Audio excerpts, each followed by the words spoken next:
Bien, estamos recordando pues a un año de la tragedia, lo que sucedió en el Cambrai, pues que dejó a decenas de personas soterradas después de la luz de tierra que cayó sobre este sector, y de hecho pues las labores de rescate y búsqueda que realizaron bomberos voluntarios municipales, Conred, Cruz Roja Guatemalteca y Ejército de Guatemala. Lo hemos abordado durante toda esta mañana para darle a conocer a usted diferentes posturas al momento de las acciones que se encaminaron hace un año. Le hemos dado un recorrido por la ciudad ahora fantasma, como se le conoce en este lugar, ya que muchas personas pues tuvieron que ser desalojadas, abandonaron sus hogares para no sufrir la misma tragedia que hace un año. Algunas personas aún viven ahí en alto riesgo, pero es nuestro compañero, licenciado Hugo Rodríguez, director del Sistema de Comando de Incidentes de Conred, quien está hoy con nosotros para recordar ese año, Hugo, de la tragedia, las labores de rescate que ustedes realizaron, el momento después de las 20 horas cuando les avisan a ustedes de que una tragedia había sucedido en el Cambrai 2 y ustedes se encaminan al lugar.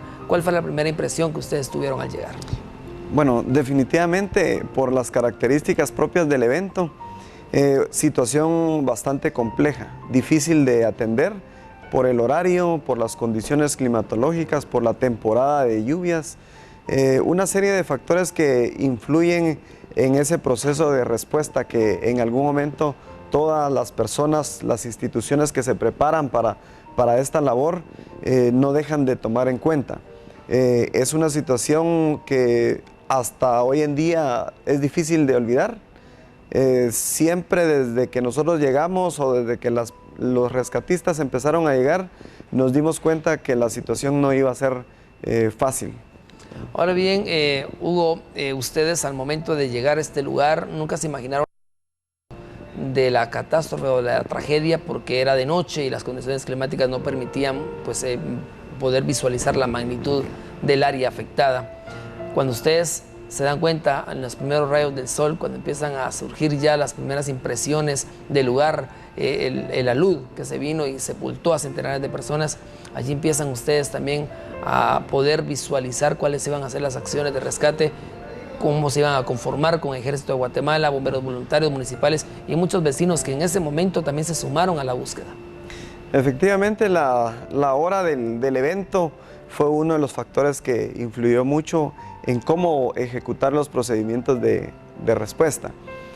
Sin embargo, es importante comentar que todas las instituciones, el sistema operativo del país, siempre considera esos factores de seguridad.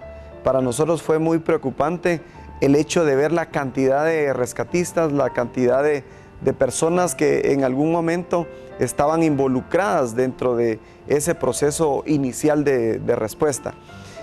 No se deja por un lado el tema de la seguridad.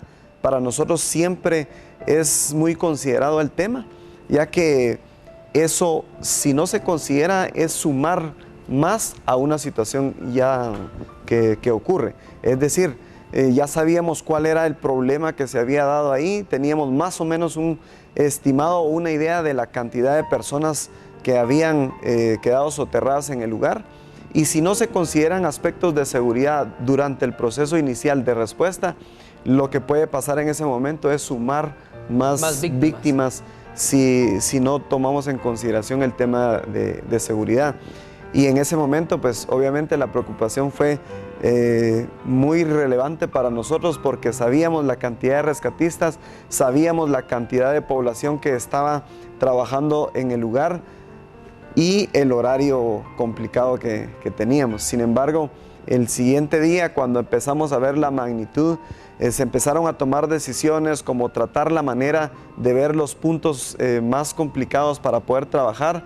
Se distribuyó de mejor forma a los rescatistas, considerando que ellos sí tienen una preparación para este tipo de situaciones, no así la población. La intención es muy buena siempre, obviamente somos seres humanos y estamos buscando siempre apoyar de diferentes formas a las otras personas que están pasando una situación como esta. Sin embargo, nosotros siempre tenemos que hacer nuestra labor. Consideramos esas cosas de distribuir de mejor forma a todas las personas rescatistas principalmente. Y siempre y cuando, pues también tomando en cuenta el alto riesgo que representan ciertos sectores, porque aún se escuchaban retumbos cuando ustedes estaban tratando de localizar a personas con vida, que fue la prioridad en el momento. Luego, pues con el pasar de las horas, el pasar de los días, ya lo que se buscaba era rescatar cuerpos para darles una cristiana sepultura. Conocemos historias como de una iglesia evangélica donde se realizaba una actividad donde toda la gente pues quedó soterrada, varias viviendas donde estaban celebrando el Día del Niño, porque era una época, una temporada en la cual se celebraba eso, pero para muchos fue su último Día del Niño. También el río que estaba pasando sobre este lugar, que tuvieron que hacer ustedes primero un desvío del caudal para poder pues, empezar a hacer las labores de remover las grandes porciones, kilos de tierra que habían caído sobre este lugar. Sí, efectivamente. El inicio de las emergencias o de este tipo de desastres que nos ocurren a nosotros en nuestro territorio guatemalteco siempre es complejo, porque todos vamos con la intención de dar lo mejor de cada uno, de trabajar de una forma efectiva, de trabajar rápido, pero eso llega a un momento en que por la misma evolución del avance de los procedimientos, van modificándose esos procedimientos de acorde a cómo se va avanzando en este caso. Pero es importante el tema de los factores que estaban influyendo en ese momento, el tema del río, por ejemplo. Mucha gente en algún momento hacía comentarios, hacía algunas críticas, decía cosas buenas, cosas que en algún momento era normal que se comentaran. En la situación del río, por ejemplo, si nosotros no hubiéramos trabajado directamente en ese río, hubiéramos tenido otro tipo de problema, porque lo que se dio ahí fue un tipo embalse. Entonces había que hacer algún tipo de trabajo ahí para que el agua siguiera corriendo. Claro. Más abajo teníamos más viviendas, teníamos gente que estaba trabajando en el sector. La inestabilidad del lugar, esa era latente y sí, esa era nuestra mayor preocupación.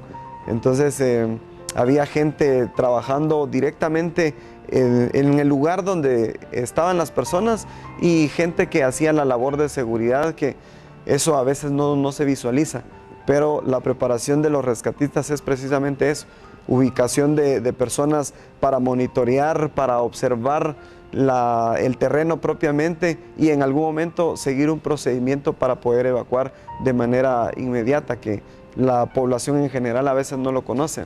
Por ejemplo, nosotros tenemos el procedimiento de que damos 3 pitazos y salen todos los rescatistas, porque ellos se prepararon para ese tipo de procedimientos, pero ¿qué pasa con la población? Ellos solo van a escuchar y se van a quedar ahí. Ese es el problema cuando nosotros hacemos esa mezcla de rescatistas y población que tiene toda la buena intención de trabajar. Pero hubo un momento que sí ya nos quedamos solo con personal que ha recibido una preparación a lo largo de su carrera en este caso. Ahora bien, Hugo Rodríguez, ¿cuál es la situación actual del Cambrai? Porque veamos en imágenes que nuestro compañero Julio Hernández realizaba hace unos momentos en un reportaje que nos presentaba de el lugar que parece un lugar fantasma. Están deshabitadas muchas viviendas porque la mayoría tuvo que abandonar sus viviendas con tal de resguardar sus vidas. ¿Cuál es la situación actual de este lugar? ¿Se tiene pronosticado que se desprenda otra porción de tierra similar en este lugar? Porque se ha escuchado retumbos, temblores y de hecho se ven todavía las situaciones inestables del lugar. Sí. Las características propias de ese lugar efectivamente no dejan de ser un riesgo para ese lugar.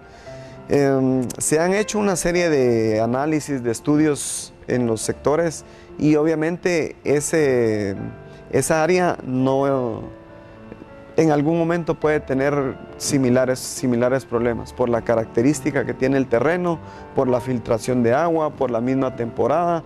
Entonces una de las acciones principales nuestras, digamos, o de las instituciones del sistema es al máximo lograr que no llegue gente, que no esté regresando gente, porque ese lugar definitivamente es una zona de alto riesgo que ya no puede ser habitada por pobladores. Ahora bien, director Rodríguez, ¿cuál sería el llamado que usted le haría a las personas que viven en sectores vulnerables similares, tomando en cuenta que hoy estamos recordando un año de la tragedia, una tragedia que dejó a centenares de personas en ese lugar soterradas y que en determinado momento se hicieron los estudios, se indicó que era pues inhabitable el lugar, que tomaran sus precauciones, sus prevenciones? Sin embargo, pues lo sorprendió la naturaleza en esa noche del 1 de octubre del año 2015 a las 20 horas. Y hoy estamos recordando esa tragedia, muchos familiares llorando aún a sus víctimas, algunas familias pues murieron completamente, todos los integrantes. ¿Cuál será el llamado de la CONRED a estos lugares o estos sectores que aún pues se resisten a abandonar y que están en similares situación de riesgo o vulnerabilidad? Bueno, yo creo que principalmente decirle a la población que esté muy atenta a los medios de comunicación, a las autoridades locales, que en algún momento son ellas las que tienen la obligación de poder transmitirle a esas poblaciones, sobre todo las que se encuentran en alto riesgo, en alguna temporada del año que es donde nos incrementa el riesgo por filtraciones de agua, por ejemplo, por las zonas de deslizamiento, que estén bien pendientes de eso. Y obviamente nosotros como sistema nacional, trabajar mucho cuando el tiempo nos da esa oportunidad. Tenemos una buena temporada en el año, en donde no hay lluvias, en donde nosotros tenemos la obligación de poder hacer reuniones, de poder capacitar a ese personal, a esas poblaciones, a las autoridades, para que en algún momento estemos mejor preparados en las temporadas complejas del año, como habilitación de albergues, puntos de reunión, rutas de evacuación y ese tipo de temas que no dejan de ser importantes durante una emergencia. Eso les puede llegar a salvar vidas y obviamente pues lo más complejo, para mí personalmente lo ideal sería decirles a todas las poblaciones que se quiten de ahí y se vayan a un lugar seguro, pero eso es fácil decirlo, pero solo el traslado de una población es una situación tan compleja que el sistema todavía está viendo de qué forma se hace una situación de esta de la manera más fácil. No digamos hablar de los 10.000 lugares que tenemos de alto riesgo, tanto de deslizamiento como de situaciones de inundación. Bien, director Rodríguez, gracias por haber estado con nosotros en TN23. Esto ha sido pues parte de lo que ellos recuerdan que hicieron y desde luego a lo que están llamados de hacer como cuerpos de socorro que conforman las unidades de rescate en momentos de tragedias como la del Cambrai 2. Estamos recordando a un año de la tragedia, la situación y por supuesto le seguiremos dando seguimiento a esto. Así que vamos con ustedes, Odilí y Claudia.